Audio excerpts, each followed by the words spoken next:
Thank you so much, Madam Chairwoman. Director Gerding, good to see you here. I represent North Carolina's 13th district, which includes Raleigh, the Raleigh suburbs. We don't get out to Durham and Duke, but I get the question a lot, which is Duke, Carolina, Duke, NC State. You get those versions. For me, that's always a trick question. You don't want to answer any of those if you want to get elected in the triangle. But for you, if I say Duke, Carolina, who do you choose? Congressman, my dad is a Tar Heel, so I'm going to choose not to answer that question. I saw you went to Duke. My wife is a Tar Heel too, so I also avoid answering that question. But for me, in the 13th district, housing is consistently one of my constituents' biggest concerns.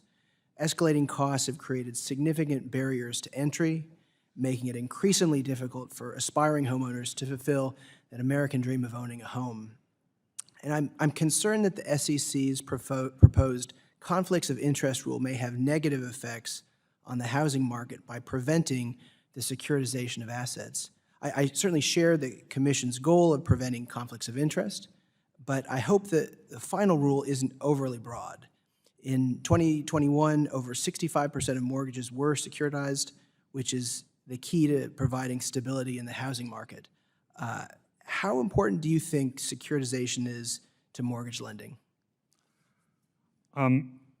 Congressman, I think securitization is incredibly important. As we proposed the rule, we carefully considered the statutory mandate from Congress to pass the conflicts of interest rule.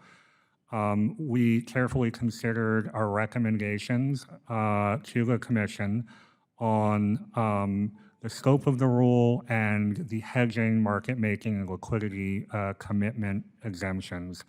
And we've received comments on the scope of the rule, the definition of conflicts of interest, and those 3 exemptions, and are carefully considering those and the economic analysis of those provisions.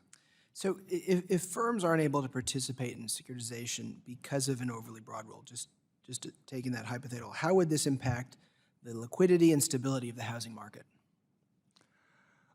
Congressman, the proposed rule contained an extensive economic analysis of the economic benefits and costs of the rules. We've also solicited comments on how the proposed rules, what the economic costs and benefits would be, and are taking those comments very seriously as we formulate any recommendations to the Commission on that. And so you have conducted a cost-benefit analysis that examines how this proposal would impact affordable housing? The overall economic analysis, which I refer to you in the proposal, looks at the broader economic, potential economic costs of the proposal, including on a number of securitization markets. Yeah, I've also heard from industry participants that mortgage insurance-linked notes could be inadvertently captured by this regulation. These are used by private mortgage insurers to manage capital and serve home buyers across the country who continue to experience affordability barriers.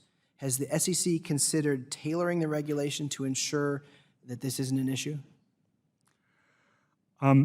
The proposal solicited a number of comments on tailoring the rule, changing the scope of the rule, and changing the scope of the exemptions. We've received a number of comments, including comments expressing the type of concern that you've mentioned, and are going to carefully consider those comments as the division formulates any recommendations to the Commission.